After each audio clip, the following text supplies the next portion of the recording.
রাধে রাধে। গীতায় পুরুষোত্তম ভগবান শ্রীকৃষ্ণ অর্জুনকে যুদ্ধের কথা বললেন। আমার শ্রী গুরুদেব শ্রীমুখে বর্ণনা করলেন যে যুদ্ধের একটা কাল আছে, সেই কাল ব্যতিরেকে যুদ্ধ করা সম্ভব নয়।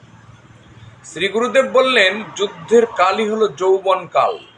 মানুষের জীবনে তিনটি কাল বিদ্যমান: শৈশবকাল, যৌবনকাল এবং বৃদ্ধকাল। তো শৈশব এবং বৃদ্ধকাল এটি কালের পর্যায়ে পড়ে না। শিশুকাল বৃদ্ধকার কালই না, যৌবনকালই হলো আসল কাল, যখন দেহে থাকে মালামাল, দিতে হয় দেওয়াল, যাতে ঢুকতে না পারে শেয়াল। যৌবনের ডাকি কিন্তু ভগবান শোনে।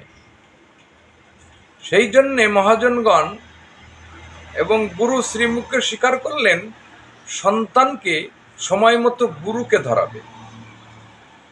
যদি সন্তান সময় মতো আধ্যাত্ম গুরুর সংস্পর্শে যেতে পারে, সেই আধ্যাত্ম গুরুর স্মরণে যদি সেই সন্তান তার পরম তত্ত্বের আস্বাদন করতে পারে, তাহলে বংশ উদ্ধার হয়ে যায়।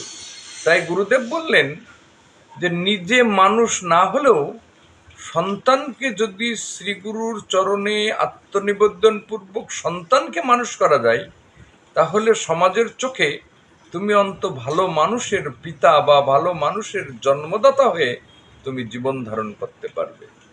শ্রী গুরুদেব তার মুখনিসৃত সুধাই এই কথাটি তিনি বর্ণনা করলেন।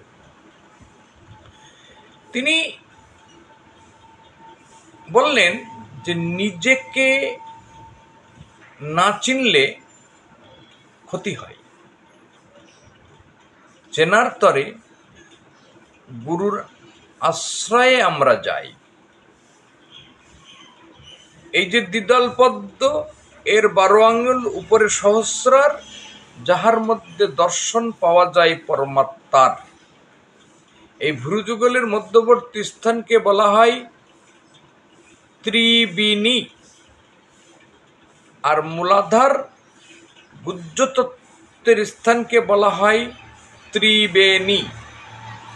এই ত্রিবেণীর উপরে আসলে সাধন শুরু হয়, আর ত্রিবেণীর উপরে যদি পৌঁছানো যায় তাহলে পরম তত্ত্বের দর্শন হয়।